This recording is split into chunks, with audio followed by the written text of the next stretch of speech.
"My name is Hercule Poirot and I'm probably the greatest detective in the world," announces the mustachioed Belgian in Kenneth Branagh's new film, a luxurious all-star take on Agatha Christie's classic whodunit, Murder on the Orient Express.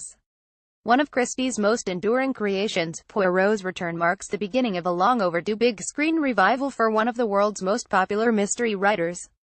Published in 1934, 6 years after Christie first traveled on the titular train, Murder on the Orient Express is one of the English author's most exotic and best-loved novels. After leaving Istanbul, the Paris-bound sleeper is derailed by an avalanche in the Alps and a shady businessman is knifed to death in his carriage. With 14 strangers on board, Poirot must use his powers of detection to uncover the murderer. There was a time when Christie's work, 66 novels and 14 short stories, were bread and butter for cinema, television, stage and radio. The biggest-selling novelist of all time in estimated 2 billion copies worldwide, she has been outsold only by the Bible and William Shakespeare. They are eminently adaptable not only into films and television, but to different cultures, different ages and different languages, says her grandson, Matthew Pritchard.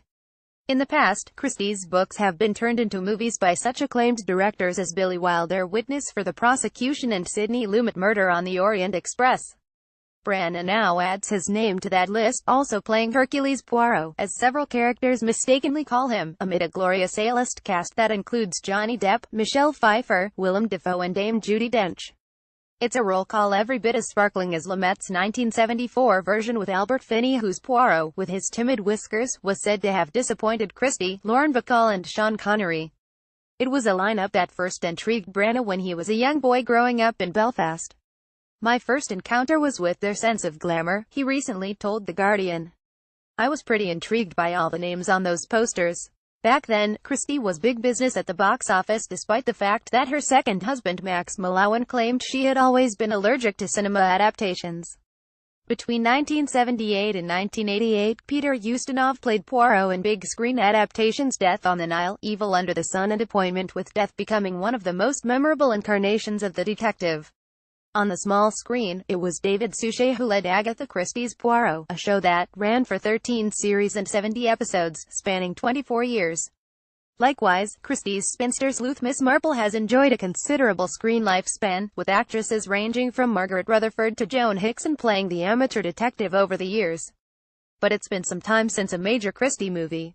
Did she fall out of fashion in a world where superheroes are tasked with solving crimes? Branagh's film, which opened strongly when it premiered in the UK on November 3, before it hit wide across 26 markets on Thursday, suggests there is still an appetite for her old-fashioned murder mysteries.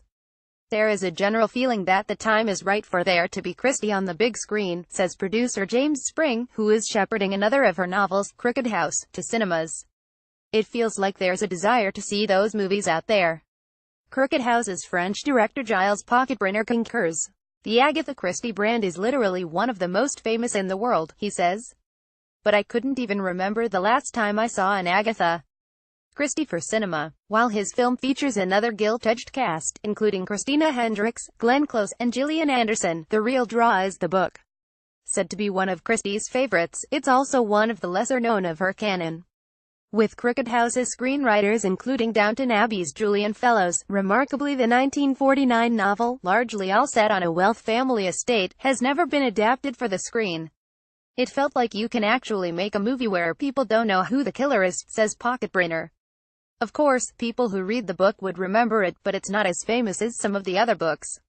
I'm excited to see Murder on the Orient Express, but I know the killer in this one, people don't."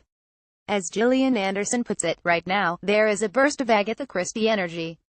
It comes hot on the heels on the BBC's 2016 miniseries adaptation The Witness for the Prosecution, which began life as a Christie short story before becoming a hit play.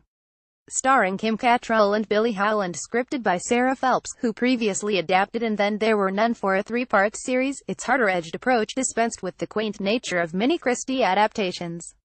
Since then, the BBC and Agatha Christie Productions entered into a deal for 7 new television films over 4 years. The first of those is the upcoming Ordeal by Innocence, taken from Christie's 1958 novel and again scripted by Phelps. Others due to be shot include Death Comes as the End, a murder mystery set in ancient Egypt, and The ABC Murders, a Poirot adventure that previously inspired 1965's comic effort The Alphabet Murders, a film Christie was warned not to watch. Arguably, thanks to Suchet's Poirot and Hickson's Marple, Christie has rarely been absent from our living rooms. But will the big screen revival continue as well? For a while, there has been Hollywood chatter that Ben Affleck will direct a feature version of Witness for the prosecution. Currently in development at 20th Century Fox, the studio behind Branagh's film, Affleck is said to be producing this courtroom drama with Matt Damon. As for Branagh's film, the finale to his Orient Express journey sees him accosted by a messenger who says he must hurry to Egypt where there has been a death that he must investigate. Does this mean a second outing for Branagh's Poirot in more hospitable climes? Only time, and box office numbers, will tell. But if it makes it to the screen, it'll be no great mystery.